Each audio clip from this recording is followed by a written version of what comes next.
Welcome back to our channel Krithika energy essence. So நம்மளோட சேனலில் நிறைய videos UG TRB and second grade டீச்சர்ஸ்க்கான appointment exam பற்றின videos நிறைய பார்த்துட்ருக்கோம். ஸோ எல்லா வீடியோலையுமே நம்மளோட சப்ஸ்கிரைபர்ஸ் ஆகட்டும் வியூவர்ஸ் ஆகட்டும் கேட்குற ஒரே கொஷின்ஸ் என்னன்னா, பிஜிடிஆர்பி எக்ஸாம் எப்போ, நோட்டிஃபிகேஷன் எப்போ, எப்படி படிக்கிறது, லெசன் வைஸ் டீச் பண்ணுங்க, சைக்காலஜிக்கு போடுங்க, அந்த மாதிரி தான். ஸோ ஏற்கனவே நான் வந்து பிஜிடிஆர்பி 2024 எ நியூ பிகினிங் போட்டிருந்தேன். ரொம்ப பேர் அதை பார்த்துட்டு தான் நமக்கு வந்து கொஷின் பண்ணியிருந்தீங்க. அதாவது சப்ஸ்கிரைப் கூட அது நிறைய வந்திருந்தது. ஸோ இது இன்னைக்கு இருக்கிற சிச்சுவேஷன்ல நியூ பிகினிங், ஒரு விஷயத்த ஸ்டார்ட் பண்ணும்போது வர டைலமா வந்து எல்லாருக்குமே இருக்கும். இதை நம்ம ஸ்டார்ட் பண்றோமே, நம்ம இந்த டைம்குள்ள முடிச்சிட முடியுமா, இல்ல படிச்சுட்டு இருக்கவங்க ஆல்ரெடி அட்டெம்ப்ட் எழுதினவங்க எல்லாருக்குமே இருக்கும். அதை கிளியரா சொல்றதுக்காக தான் இந்த வீடியோ. ஸோ கிருத்திகா எனர்ஜி எசன்ஸை இது வரைக்கும் சப்ஸ்கிரைப் பண்ணாம இருக்கிற வியூவர்ஸ் கண்டிப்பா சப்ஸ்கிரைப் பண்ணிக்கோங்க. பிஜிடிஆர்பி 2024 இருக்கட்டும், நெக்ஸ்ட் யூஜி டிஆர்பியா இருக்கட்டும், செகண்ட் கிரேட் அப்பாயின்மெண்ட் எக்ஸாமா இருக்கட்டும், டிஎன் டெட் எலிஜிபிலிட்டி டெஸ்டா இருக்கட்டும், எல்லாத்துக்குமே நம்ம சேனல்ல வந்து இன்னும் சொல்ல போனா டிஎன் செட், காலேஜ் டிஆர்பி, இங்கிலீஷ்க்கு வந்து நிறைய ரொம்ப இம்பார்ட்டன்டான விஷயங்கள், கண்டிப்பா தெரிஞ்சுக்கக்கூடிய விஷயங்களை மட்டும்தான் நம்ம சேனல்ல சப்ஸ்கிரைப் பண்ணிட்டு இருக்கோம். நம்மளோட சேனல்ல வந்து ஷேர் பண்ணிட்டு இருக்கோம். ஸோ அதனால கண்டிப்பாக சப்ஸ்கிரைப் பண்ணி வச்சுக்கோங்க. நோட்டிஃபிகேஷன் பெல் ஐக்கானை கிளிக் பண்ணி வச்சுக்கோங்க. எந்த வீடியோவும் மிஸ் ஆகிடாமல், உங்களுக்கு ஸ்கிப் ஆகிடாமல் உங்களுக்கு கிடைக்கிறதுக்காக நோட்டிஃபிகேஷன் பெல் ஐக்கானை கிளிக் பண்ணி வச்சுக்கோங்க. பிஜிடிஆர்பி எந்த மேஜர் படிச்சுட்டு இருக்காங்க உங்கள் ஃப்ரெண்ட்ஸ் அப்படின்னா கண்டிப்பாக இந்த வீடியோவை ஷேர் பண்ணுங்க. Sharing is caring. So encourage, educate and elevate. So நம்ம வந்து இதை நம்ம சொல்லணுமா, நமக்கு சொல்லணும் என்ன அவசியம், அவங்களாம் நமக்கு சொல்றாங்களா அப்படின்ற பாயிண்ட்டுக்கு போகாதீங்க. ஸோ ஷேர் பண்றது வந்து உங்களுக்கு ஒரு பெரிய பிளஸ்ஸிங்காக தான் இருக்கும். கண்டிப்பாக நான் இந்த யூடியூப் சேனல் ஷேரிங் மட்டும் சொல்லலை, பொதுவாகவே நம்மளுக்கு தெரிஞ்ச நல்ல விஷயங்களை மற்றவங்க கூட ஷேர் பண்ணிக்கும் போது நம்மளோட அறிவும் சரி, பிளஸ்ஸிங்கும் சரி கண்டிப்பாக வளரும் அப்படிங்கிறதுல 100% நம்பிக்கை உள்ள ஆள் நான். ஸோ இன்னைக்கு வீடியோ அப்படின்னு பார்த்தீங்க அப்படின்னா, ரொம்ப most wanted, frequently asked video அப்படின்னு நம்ம சொல்லலாம். என்ன அப்படின்னு பார்த்தீங்க அப்படின்னா, ஸோ பிஜிடிஆர்பி 2024க்கு நான் இப்போ படிக்க முடியுமா, ஃபர்ஸ்ட் கொஸ்டின். அதுக்கப்புறம் அதில் இருக்கிற நோட்டிஃபிகேஷன் எப்போ, எக்ஸாம் மந்த் எப்போ, 24ல வருமா, 25ல வருமா, ஸோ இந்த மாதிரி தான். ஸோ ஃப்ரீக்வெண்ட்லி கொஷின்ஸ் தான் உங்களோட கேள்வி. ஃபர்ஸ்ட் நோட்டிஃபிகேஷன் மந்த் ப்ராபப்ளி ஆகஸ்ட்னு சொன்னோம். ஸோ டிஎன் 10-24 வந்து ஜூலைல வந்துடும் அப்படின்னு எல்லாருமே எக்ஸ்பெக்ட் பண்ணோம். இந்த யூஜி டிஆர்பி அண்ட் எஸ்ஜிடி எக்ஸாம்க்கான கால அவகாசம் வந்து எல்லாருக்குமே தெரியும். கேஸு, ஸ்டார் கொஸ்டின்ஸ் இதனால தள்ளி போயிட்டே இருக்கிறதுனால உங்களுக்கு நோட்டிஃபிகேஷன் மந்த் லேட் ஆகிட்டே இருக்கு. ஸோ எப்படி பார்த்தாலும் first Tamil Nadu teacher eligibility test TN dead 2024 தான் வரும். அதற்கான நோட்டிஃபிகேஷனை கொடுத்ததுக்கு அப்புறம் தான் நமக்கு வந்து பிஜிடிஆர்பி வரும். ஸோ ஓகே அப்படிங்கும்போது செப்டம்பரோ ஆகஸ்ட் வர முடியலன்னா செப்டம்பர் வரும். ஸோ பிஜிடிஆர்பி எக்ஸாம் கண்டிப்பா உண்டு. செப்டம்பர், அக்டோபர், நவம்பர் எப்போ வேணாலும் நோட்டிஃபிகேஷன் வரட்டும். என்ன மேடம் செப்டம்பர்ல வந்து ஆகஸ்ட்ல கண்டிப்பா வந்துடும் அப்படின்னு சொன்னீங்க, இப்ப வந்து எப்ப வேணாலும் வரட்டும்னு சொல்றீங்க அப்படின்னு கிடையாது. ஸோ இன்னைக்கு நம்மளோட ஒவ்வொரு நாளோட அப்டேட்ல தான் நம்ம தெரிஞ்சுக்கிறோம். ஸோ ஆல்மோஸ்ட் வந்து இன்னுமே யூஜி டிஆர்பிக்கான ப்ராசஸ் கம்ப்ளீட் ஆகல. அதுக்கப்புறம் செகண்ட் கிரேட் டீச்சர்ஸ்க்கான ப்ராசஸ் வந்து கம்ப்ளீட் ஆகணும். அதுக்கப்புறம் டிஎன் டெட்டுக்கான நோட்டிஃபிகேஷன் அண்ட் பேப்பர் எல்லாமே கொடுக்கணும். அப்படிங்கிறதுனால இன்னொரு முக்கியமான விஷயம், சிலபஸ் சேஞ்ச் இருக்கா இல்லையா அப்படிங்கிற ஒரு விஷயத்த வந்து இன்னும் கன்ஃபார்ம் பண்ணல. ஸோ சிலபஸ் சேஞ்ச் இருக்கா இல்லையான்றது இன்னும் தெரில. சிலபஸ் சேஞ்ச் 99% இருக்குன்னு தான் எல்லாருமே சொல்லியிருக்கோம், எல்லாருமே சொல்லிட்டு இருக்காங்க. ஸோ சிலபஸ் சேஞ்ச் ஆனது கெசட்ல வந்து ரிலீஸ் ஆகணும். அதற்கப்புறம் தான் நோட்டிஃபிகேஷன் வரும் ஆஸ் பர் ரூல்ஸ். இதுக்கு முன்னாடி நம்ம பார்த்துருக்கோம் ஆஸ் பர் ரூல்ஸ். ஸோ இப்போ பார்த்தோம் அப்படின்னா எக்ஸாம் மந்த் அப்படிங்கும்போது நமக்கு எக்ஸாம் மந்த்தும் சரி, நோட்டிஃபிகேஷன் மந்த்தும் சரி இந்த இயர் லாஸ்ட்ல கண்டிப்பா இருக்கும்னு எக்ஸ்பெக்ட் பண்ணலாம். மேபி ஒருவேளை ஜான்வரிக்கு தள்ளி போனால் பண்ணாலும் அது நமக்கு நல்லது தான், ஒரு கோல்டன் பீரியட் தான்.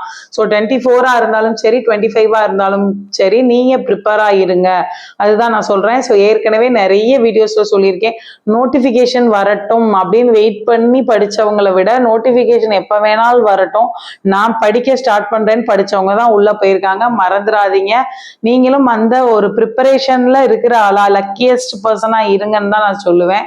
ஸோ வேகன்சி இன்க்ரீஸ், வேகன்சியை பத்தியும் நம்ம கவலைப்பட வேண்டியதில்லை. Considerable amount of vacancy increase ஆயிருக்கு, இன்னமும் இன்க்ரீஸ் ஆகும். ஒருவேளை நோட்டிபிகேஷன் இன்னும் தள்ளி போற பட்சத்துல வேகன்சி கம்பல்சரி இன்க்ரீஸ் ஆகும், அதுல எந்த மாற்று கருத்தும் இல்லை. அதே மாதிரி தமிழ் எலிஜிபிலிட்டி டெஸ்ட் பிஜிடிஆர்பிக்கு இருக்கு, யூஜிடிஆர்பி பேப்பர் 2க்கு இருந்துச்சு, செகண்ட் கிரேட் டீச்சர்ஸ்க்கும் பேப்பர் 1, அதாவது டெட் பேப்பர் 1 பாஸ் பண்ணவங்களுக்கு இருந்துச்சு, பேப்பர் 2 பாஸ் பண்ணவங்களுக்கு இருந்துச்சு. அப்படி பார்த்தா பிஜிடிஆர்பிக்கு தமிழ் எலிஜிபிலிட்டி டெஸ்ட் எழுதுறது இதுதான் ஃபர்ஸ்ட் டைம். ஸோ ரொம்ப கவனமா தமிழ் எலிஜிபிலிட்டி டெஸ்ட்ல நிறைய பேர் ரிஜெக்ட் ஆயிருக்காங்க. யூஜிடிஆர்பியா இருக்கட்டும், எஸ்ஜிடி அப்பாயின்மெண்ட் எக்ஸாமா இருக்கட்டும், நிறைய பேர் ரிஜெக்ட் ஆயிருக்காங்க. படிக்கிறதுக்கு எதுவும் இல்லைன்ற ஸ்டேட்ல இருந்து ஸ்டார்ட் நவ் அப்படின்னு தான் நான் சொல்லுவேன். ஸோ ஸ்டார்ட் நவ், ஒழுங்கா படிக்க ஆரம்பிங்க இந்த நேரத்துல, அப்படிங்கிறது தான் முக்கியமான விஷயம். ஸோ ஃபர்ஸ்ட் ஆஃப் ஆல் ஒரு மேஜர் சப்ஜெக்ட் அப்படிங்கும்போது without syllabus get ready with important units. இப்போ இவங்களுக்கு வந்து இது தெரியல, அதாவது உங்களோட சிலபஸ் வந்து சேஞ்ச் ஆகுதோ இல்லையோ அப்படின்ற கன்ஃபியூஷன்ல என்ன படிக்கிறது அப்படின்னு தெரியல அப்படின்னு நிறைய பேர் கேட்குறீங்க. ஆனால் நமக்கு எப்பவுமே நம்மளோட மேஜரை பொறுத்து நமக்கு தெரியும் எந்தெந்த யூனிட்ல எந்த சேஞ்சும் வராது, இல்லை என்ன மாதிரி சிலபஸ் சேஞ்ச் ஆனாலும் எது ரொம்ப முக்கியமான யூனிட், இந்தந்த டாபிக்லாம் தரவா இருக்கணும் ஒரு ஆஸ் அ டீச்சரா அப்படின்ற, ஆஸ் அ போஸ்ட் கிராஜுவேட் டீச்சரா, போஸ்ட் கிராஜுவேட்டா என்னென்னலாம் தெரியணும் அப்படிங்கிற தாட் வந்து அந்தந்த மேஜர்ஸ்க்கு, பிசிக்ஸ்னா என்னென்ன டாபிக் ரொம்ப இம்பார்ட்டன்ட், இங்கிலீஷ்னா என்னென்னலாம் இம்பார்ட்டன்ட் அப்படின்னு அவங்களுக்கு தெரியும். ஸோ அந்த யூனிட்டை தரவ் அப்படி உள்ள போயிட்டு வெளியில வரணும் அப்படிங்கிற மாதிரி தரவா இருங்க. அதுக்கு தான் நான் 360 டிகிரி சிலபஸ் கவரேஜ்னு சொல்லியிருக்கோம். ஸோ இருக்கிற யூனிட்டை வந்து 360 டிகிரி வந்து கவர் பண்ணுங்க. ஸோ இந்த பக்கம் எந்த பக்கத்துலேருந்து கொஸ்டின் கேட்டாலும் ஆன்சர் பண்ணுற அளவுக்கு கவர் பண்ணுங்க. No skip any units, no skip, sorry ஏதோ மிஸ்டேக் பண்ணியிருக்கேன். So don't skip any units blindly. So first 7 unit மட்டும் படித்தா போதும். ஸோ என்னோட சப்ஸ்கிரைபர்ஸ்லாம் சொல்கிறாங்க ஃபர்ஸ்ட் 7 யூனிட் படித்தா போதும், 9வது யூனிட் படிச்சிடலாம், 8, 10 விட்டுறலாம் அப்படிலாம் சொல்லியிருக்காங்க மேடம், அதனால நான் படிக்கல. டெஃபினட்டா அப்போ நீங்கள் வந்து அந்த செலெக்ஷன் லிஸ்ட்ல வரவங்களுக்குள்ள இருக்கிறது ரொம்ப கஷ்டம். இப்போ செலெக்ஷன் லிஸ்ட்ல இருக்கவங்க யாரு அப்படின்னா எல்லா யூனிட்டையுமே குறைந்தபட்சம் 2 தடவையாவது படிச்சிருக்கணும். அப்போ ஒரு தடவையாவது நீங்க எல்லா யூனிட்டையும், இந்த யூனிட்ல இருந்து அவ்வளவுதான் கொஸ்டின் வரும், கம்மியா வர கொஸ்டினை நான் அதுல மேக்கப் பண்ணிக்கிறேன், 110க்கு படிச்சா போதும், 110 வந்துட்டா போதும் அப்படின்னு நீங்களே டிசைட் பண்ணாதீங்க. கட் ஆஃப் நீங்க வந்து 150க்கு ஆன்சர் எழுதுற மாதிரி படிங்க. அதுதான் நான் எப்பவுமே சொல்றது. நீங்க உங்களோட கான்சென்ட்ரேஷனும் ஃபோக்கஸும் எதுவா இருக்கணும் அப்படின்னா 150க்கு எப்படி மார்க், 150 மார்க் எப்படி அட்டன் பண்றது, எப்படி வாங்குறது, அப்படியாதான் இருக்கணும். அடுத்து decide your study method. So என்ன மாதிரி நோட்ஸ் கலெக்ட் பண்ணியிருக்கீங்களா, இல்லை யாரோடதை பார்த்து படிக்க போறீங்க, இல்லை யூடியூப் ஒரு பர்டிகுலர் சேனல் ஃபாலோ பண்ணுறீங்களா, இல்லை பர்டிகுலராக வந்து ஒரு கோச்சிங் சென்டரோட மெட்டீரியல் வந்து ஃபாலோ பண்ணுறீங்களா, என்ன ஸ்டடி மெத்தட், எந்தெந்த யூனிட்க்கு எந்தெந்த மாதிரி ஃபாலோ பண்ணுறீங்க அப்படின்றத முடிவு பண்ணிக்கோங்க. So decide your deadline. So அதுக்கு தான் இந்த நோட்டிஃபிகேஷன் எக்ஸ்பெக்ட் பண்ணுறது. பட் இப்போ நோட்டிஃபிகேஷன் அப்படின்றது நமக்கு ஆகஸ்ட்ல வரும் அப்படின்னா அதுக்கு தகுந்த மாதிரி எப்படி படிக்கணும் அப்படிங்கிற பாயிண்ட் தெரிஞ்சிருக்கும். ஸோ அதுக்கு தான் நீங்கள் வந்து கண்டிப்பாக நோட்டிஃபிகேஷன் வந்து ஆகஸ்ட்ல வந்துடும், எக்ஸாம் வந்து நவம்பர்ல நடந்துரும் அப்படின்னு ஒரு பாயிண்ட் டெட்லைன் வச்சுக்கோங்க. அப்போ தான் உங்களோட டைம் டேபிள் ஃப்ரேம் பண்ணுறதுக்கும் அந்த டைம் டேபிள் படி வேகமாக படிச்சு முடிக்கிறதுக்கு யூஸ்ஃபுல்லாக இருக்கும். அதற்கப்புறம் வரக்கூடிய பீரியட் வந்து உங்களுக்கு golden period. You have to revise, you have to deep study, you have to get in to a dive in the syllabus அப்படின்னு சொல்லலாம். ஸோ நிறைய விஷயத்த தெரிஞ்சுக்கிறதுக்கான வாய்ப்பாக இருக்கும். ஸோ உங்களோட நோட்ஸை நீங்களே எடுங்க, எதில் படித்தாலும் நோட்ஸை கையால் எழுதுங்க, உங்களோட நோட்ஸை எழுதுங்க, அந்த நோட்ஸை வச்சு ரிவைஸ் பண்ணுற மாதிரி எழுதுங்க. நோட்ஸை வந்து ஒரு சைக்காலஜி ஃபேக்ட் சொல்லும், நம்மளோட ஓன் ஹேண்ட் ரைட்டிங் வந்து நமக்கு வந்து மறக்கவே மறக்காதுன்னு. ஸோ அந்த மாதிரியான ஒரு விஷயம் வந்து decide your deadline, take your own notes and revise accordingly. So தேவையான மாதிரி நோட்ஸ் எடுத்து ரிவைஸ் பண்ணுங்க. ஸோ டெய்லி ஒரு டெஸ்ட் ஸோ அடுத்ததாக சொல்ல போனோம்னா டெய்லி ஒரு டெஸ்ட் கம்பல்சரி டெய்லி ஒரு டெஸ்ட் எழுதி பாருங்க. ஸோ ஒரு 10 கொஸ்டினாக இருக்கட்டும், ஏதாவது ஒரு இதுலேருந்து கொஸ்டின் எடுத்துக்கோங்க. டெய்லி ஒரு 10 கொஸ்டின்ஸ். ஸோ நம்ம இப்போ நீங்கள் டெஸ்ட் பேட்சுக்கான விளம்பரமாக கூட எடுத்துக்கலாம். நான் வந்து நம்மளோட டெஸ்ட் பேட்ச் வந்து சைக்காலஜியை பொறுத்த வரைக்கும் ஒரு 10 டெய்லி ஸோ டெய்லி ஒரு 10 questions psychology education daily 10 questions கொடுத்துருவேன். அதுக்கப்புறம் வீக்லி டெஸ்ட் மந்த்லி டெஸ்ட் இருக்கும். அதே மாதிரி தான் பிஜி இங்கிலீஷ் அவங்களுக்கும் டெய்லி 10 கொஸ்டின்ஸ், அப்புறம் monthly 50 questions, monthly 100, weekly 50 question, கிட்டத்தட்ட 500 கொஸ்டின் கிட்ட போயிடும், அதிலே வந்துடும். ஸோ இந்த மாதிரியான டெய்லி டெஸ்ட் வச்சுக்கோங்க. ஸோ அது ரொம்ப முக்கியம். டெய்லி ஒரு டெஸ்ட் எழுதி பாருங்க ஏதாவது ஒரு டாபிக்ல. ஸோ அடுத்து எஜுகேஷனல் சைக்காலஜியை பொறுத்த வரைக்கும் நமக்கு தியரிட்டிக்கலாக தான் படிக்கிறது இருக்கு. பட் அதோட வேல்யூஸ், அந்த நம்ம கிடைச்சிருக்க அந்த லேர்னிங் அவுட்கம் வந்து நம்ம கிளாஸ் ரூம்ல பயன்படுத்த போறோம். அந்த மோட்டிவ்ல படிங்க. So be aware of prescribed units, என்னென்ன யூனிட் நமக்கு கொடுத்துருக்காங்க, இனிமே வரதுல எதெல்லாம் இருக்கும் கண்டிப்பா அப்படின்னு பார்க்கணும். ஸோ ஃபர்ஸ்ட் பாத்தீங்கன்னா இந்த psychology different branches of psychology, commissions, education commission in India, இதெல்லாம் எப்பவுமே சேஞ்ச் ஆகாது. ஸோ அந்த மாதிரியான முக்கியமான யூனிட்ஸை கவர் பண்ணுங்க. கலெக்ட் ஸ்டடி மெட்டீரியல் இருந்தா பிரச்சனை இல்லை, இல்லைன்னா எந்தெந்த யூனிட்க்கு தனித்தனியா மெட்டீரியல் வந்து கலெக்ட் பண்ணி வச்சுக்கோங்க. முக்கியமான மெட்டீரியலா உங்களோட பிஎட் புக்ஸ், எம்எட் புக்ஸ் இருக்கட்டும். எம்எட் படிச்சிருக்கவங்களுக்கு ஓகே, எம்எட் படிக்காதவங்க எம்எட்ல இந்த டாபிக் நமக்கு கொடுத்துருக்கிற டாபிக்ல ஏதாவது கவர் ஆகுதா, எந்த டாபிக்ஸ் வருதுன்னு சொல்லிட்டு அதோட நோட்ஸையும் ஒரு ஓரலா எடுத்து வச்சுக்கலாம், ஒன்றும் தப்பு இல்லை. So classroom related ideas, teaching methodology. So classroom ரிலேட்டடான ideas, teaching methodology, evaluation method. For example இப்போ வந்து நமக்கு மைக்ரோ டீச்சிங், இப்போ கிளாஸ் ரூம்ல இருக்கிறது என்னது, ஆக்டிவ் லேர்னிங் மெத்தடாலஜி. ஸோ அதுக்கப்புறம் வந்து எவாலுவேஷன்ல வந்து சிசிஏ இருக்கு சின்ன கிளாஸஸ்ல. பெரிய இப்போ ஹையர் செகண்டரி எடுத்துக்கிட்டிங்கன்னா learning methodology, hearts, higher order thinking questions, lower order thinking questions, இதெல்லாம் இருக்கு. ஸோ இந்த மாதிரியான விஷயங்கள், எவாலுவேஷன் மெத்தடு, ஹையர் செகண்டரியில என்னென்ன ஸ்கீம்ஸ் வந்து புதுசா ஸ்டூடெண்ட்ஸுக்கு கொடுத்துருக்காங்க. ஸ்கீம்ஸ் மீன்ஸ் வெல்ஃபேர் ஸ்கீம் இல்லை, மெத்தடாலஜிக்கலா ட்ரைனிங்கா, hi-tech lab assessment, baseline survey, இந்த மாதிரியான கொஷின்ஸ் எல்லாம் கொஞ்சம் ஒரு அவேரா இருந்துக்கோங்க. ஸோ சைக்காலஜிக்கல் தியரிஸ் எப்பவுமே மாற போறது கிடையாது, அதை கண்டிப்பா படிச்சுக்கோங்க. இயர்ஸ், எந்த இயர்ல எந்த புக் வந்தது, எந்த இயர்ல எந்த சைக்காலஜிக்கல் டெஸ்ட் வந்து இன்ட்ரடியூஸ் பண்ணாங்க, இதெல்லாம் வந்து கண்டிப்பா நம்ம வந்து தெரிஞ்சுக்க வேண்டிய ஒரு விஷயம். கண்டிப்பா அதை பத்தின ஒரு நோட்ஸ் உங்களோட ஓன் ரிட்டர்ன்ல எழுதி வச்சுக்கோங்க. டைம்லைன். ஸோ டைம்லைன் அதுதான், நான் ஏற்கனவே ஒரு வீடியோ கொடுத்துருப்பேன். சைக்காலஜி பத்தி ஒரு வீடியோவே டைம்லைன் கொடுத்துருப்பேன். எப்போ சைக்காலஜி அப்படிங்கிற ஒரு விஷயம் வந்து ஸ்டார்ட் ஆச்சு, அது எப்போ எஜுகேஷனல் ஃபீல்டுல வந்தது, எஜுகேஷன் ஃபீல்டுல அது என்னென்ன மாதிரியான விளைவுகளை ஏற்படுத்துச்சு, என்னென்ன மாதிரி டெஸ்ட் வந்துச்சு, அது எதுனா, அதுக்கப்புறம் அது எப்படி நம்மளோட எஜுகேஷன் ஃபீல்டை வந்து அஃபெக்ட் பண்ணுச்சு அப்படின்னு சொல்லி ஒரு டைம்லைன் வந்து இதுக்கு முன்னாடியே நான் ஒரு வீடியோ பிஜிடிஆர்பி பிளேலிஸ்ட்ல போட்டிருப்பேன். கண்டிப்பா பாருங்க. முடிஞ்சா நான் என்னோட டிஸ்கிரிப்ஷன் பாக்ஸில் அதை வந்து நான் பின் பண்ணுறேன். ஸோ இப்போ டைம்லைன் படி எஜுகேஷனல் சைக்காலஜியை பொறுத்த வரைக்கும் 3 பார்ட்டாக பிரிக்கலாம். ஸோ தியரிஸ், ப்ராக்டிக்கலாக என்னென்ன யூஸ் பண்ணுறோம், அதுக்கப்புறம் கிளாஸ் ரூமில் இருக்கிற நியூ மெத்தட்ஸ், இது மூணுமே உங்களுக்கு நல்லாவே தெரிஞ்சிருக்கணும். ஸோ பிஎட்ல நீங்கள் படித்தது, எம்எட்ல நீங்கள் படித்தது எல்லாத்தையுமே ஒரு ரீகால் பண்ணுற மாதிரியாக இருக்கணும்.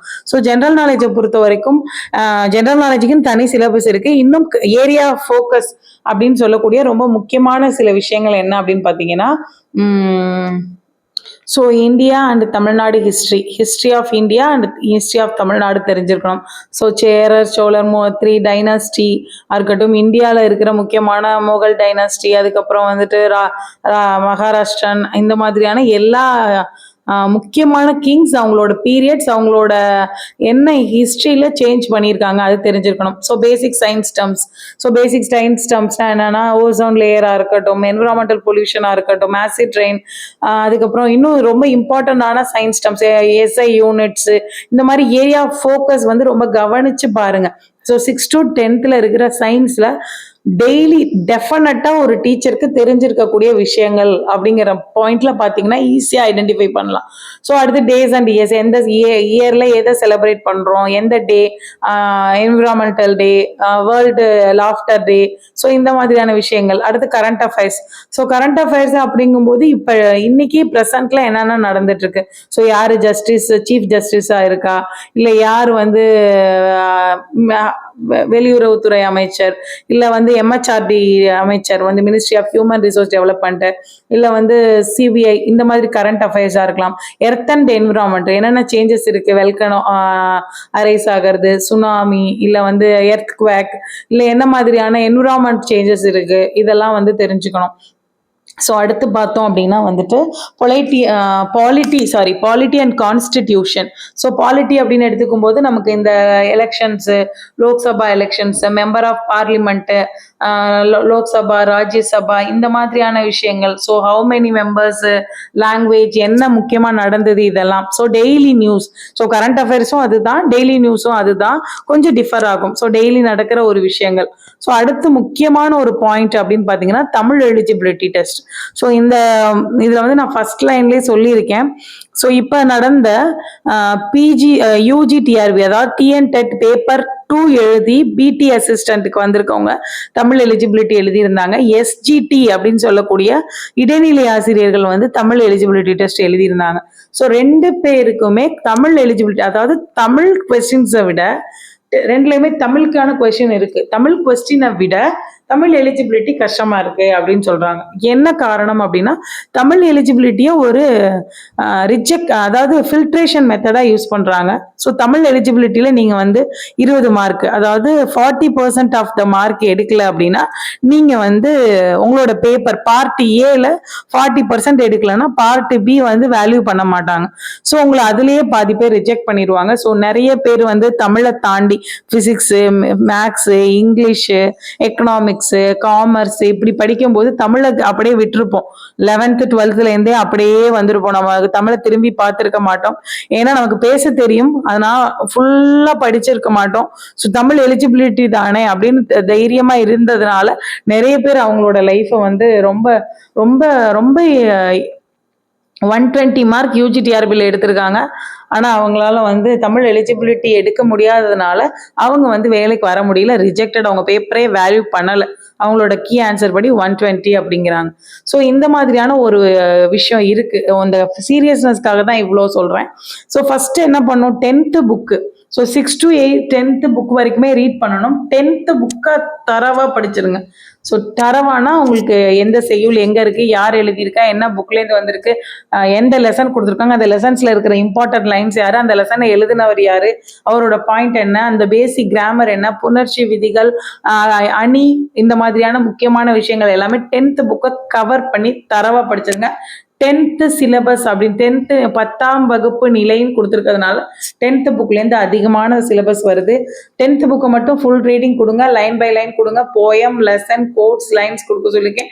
புக் பேக் ஆன்சர்ஸ் எல்லாத்துக்கும் உங்களுக்கு ஆன்சர் தெரியுதான்னு செக் பண்ணி பாருங்க. 6 to 8 பொறுத்த வரைக்கும் 6 to 8ல இருக்கிற புக் பேக் கொஷின்ஸ்க்கு மட்டுமாவது நீங்க வந்து ஆன்சர் பண்ணி பாருங்க. அதுதான். ஸோ உங்களுக்கு வந்து இந்த தமிழ் எலிஜிபிலிட்டி டெஸ்ட் அப்படின்னு எடுத்துக்கும் போது 6 to 10th தமிழ் புக்கை தரவா திரும்ப திரும்ப அதான் சொல்றேன். ஸோ எந்த லெசனை யார் எழுதியிருக்கா, அந்த லெசன்ல எது முக்கியம், இது எல்லாத்தையுமே படிச்சிருக்கணும். அதுதான் விஷயம். அடுத்து டைம் டேபிள் நிறைய பேர் கேட்டிருந்தீங்க. இதை பத்தி நான் டீடைல்டு வீடியோ, தனி வீடியோவாகவும் நான் ஒன்று போடுறேன். ஸோ இதுல என்னன்னா, ஃபார் எக்ஸாம்பிள் ஒர்க்கிங் ஆஸ்பிரன்ஸ் ஒரு 4:30லேருந்து 7 2.5 மணி நேரம் படிக்கிறோம். 4:30 to 5:30, 1 5:30 to 6 7 ஒரு 2.5 மணி நேரம். ஸோ அடுத்து 2 மணி. ஸோ 6 மணி. இது ஒரு எக்ஸாம்பிளுக்கு கொடுத்துருக்கேன். அவங்கவுங்க டைமை வந்து ஷெட்யூல் பண்ணிக்கோங்க. உங்களுக்கு தகுந்த மாதிரி நீங்க ஷெட்யூல் பண்ணிக்கலாம். இது வந்து ஒரு எக்ஸாம்பிளுக்கு தான், இதை நீங்க ஃபாலோ பண்ணணும்னு இல்லை. ஃபார் எக்ஸாம்பிள் இப்போ நீங்க ஒரு 6 மணி நேரத்துலேருந்து 8 மணி நேரம் கண்டிப்பா படிச்சாகணும். எக்ஸாமுக்கு நீங்க படிக்க வேண்டிய டைம் வந்து பெர் டே 6 to 8 hours கண்டிப்பா இருக்கணும். அதுக்கு குறைந்து படிச்சா சரியா வராது. கண்டிப்பா 6 to 8 மணி நேரம் படிங்க. இதுல மார்னிங் அப்படின்னா புது விஷயங்களை படிச்சு புரிஞ்சுக்கிட்டு அதை மெமரைஸ் பண்ணிக்கிறது, இல்ல மனசுல நிறுத்திக்கிறது மார்னிங் பாருங்க. நோட்ஸ் எழுதிக்கிறது, அதை திருப்பி பார்த்து ரிவைஸ் பண்ணி நோட்ஸ் எழுதுறது, அது சம்பந்தமான யூடியூப் வீடியோஸ் பார்க்கறது, இல்ல அது சம்பந்தமான வேற ஏதாவது கலெக்ட் பண்ணிக்கிறதெல்லாம் ஈவினிங்ல வச்சுக்கோங்க. நைட்ல அந்த மாதிரி யூடியூப் வீடியோஸ், அதை பத்தியே யூடியூப் வீடியோஸ் எல்லாம் நீங்க வந்து போட்டு பார்க்கறதெல்லாம் நைட்ல யூஸ் பண்ணிக்கலாம் அந்த டைம். ஸோ மார்னிங் இருக்கிற டைமை நம்ம எப்படி யூஸ் பண்ணலாம் அப்படின்னா, புதுசான கான்செப்டை தெளிவா படிச்சு புரிஞ்சுக்கிட்டு அதுக்கு என்ன மாதிரியான விஷயங்கள்லாம் காரிலேட் பண்ணும் எல்லாத்தையுமே ஒரு ஃப்ரெஷ் மைண்டோட அதை செஞ்சிருங்க. அதுக்கப்புறம் மதியானம் படிக்கும்போது, மதியானம்ல அந்த ஒரு நான் ஒர்க்கிங்கா இருந்தா மதியானம் படிக்கும்போது நீங்க நோட்ஸ் எழுதலாம். ஸோ படிச்சுட்டு அடுத்து ஒரு தடவை வாசிச்சு நோட்ஸ் எழுதும்போது ரொம்ப ரொம்ப ஹெல்ப்ஃபுல்லாக இருக்கும். So taking notes with your own hand அப்படிதான் நான் சொல்லுவேன். On your own hand, with your own hand அப்படின்னு சொல்லலாம். ஸோ நீங்க எழுதும்போது உங்களுக்கு ரொம்ப ஹெல்ப்ஃபுல்லா இருக்கும். ஷெட்யூல் டைமை எப்படி பண்ணிக்கிங்களா, மார்னிங் புது கான்செப்ட், ஈவினிங்னா நோட்ஸ் இல்லாட்டி ரிவிஷன் எழுதுங்க, night YouTube videos, online test எழுதி பார்க்கலாம். சும்மா குட்டி குட்டி ஆப்ல இல்லை ஏதாவது டெஸ்ட் பேட்ச்ல இல்லை ஒரே ஒரு கொஸ்டின் பேப்பர் எடுத்துட்டு அதை எழுதி பார்த்துட்டு லாஸ்டா படுக்கும்போது படுக்கலாம். அந்த மாதிரியான ஒரு ஷெட்யூல் வந்து ஃபார்ம் பண்ணிக்குவோம். ஸோ ஈஸியா கன்க்ளூட் பண்ணணும் அப்படின்னு பாத்தீங்கன்னா 6 to 8 hours கம்ப்ளீட்டா படிக்கணும்.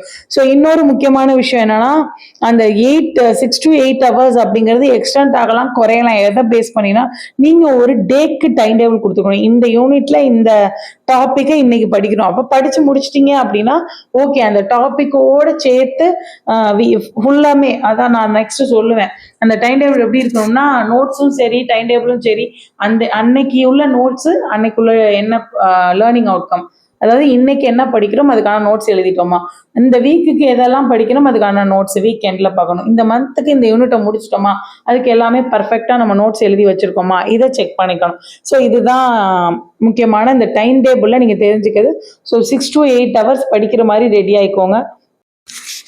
ஸோ இந்த 6 to 8 ஹவர்ஸுங்கிறது நிறைய பேர் வேலைக்கு போகிறோம் மேடம் படிக்க முடியல, நீங்கள் தான் டிசைட் பண்ணும். கரெக்டான நேரத்தில் எடுக்கிற டெசிஷன், நம்ம கவர்மெண்ட் வேலைக்கு போகணுமா இல்லை இப்படியே இருக்கணுமா, அதுக்காக வேலையை விட்டுற லைஃபை யார் பார்க்கறது, என் ஃபேமிலியை யார் பார்க்கறது, கண்டிப்பாக கஷ்டமாக தான் இருக்கும். But you have to decide. உங்களால் இது இந்த டைமை ஒதுக்க முடிஞ்சிட்டா பரவாயில்ல, முடியாட்டி கண்டிப்பாக ஒரு நல்ல டெசிஷனை எடுங்க.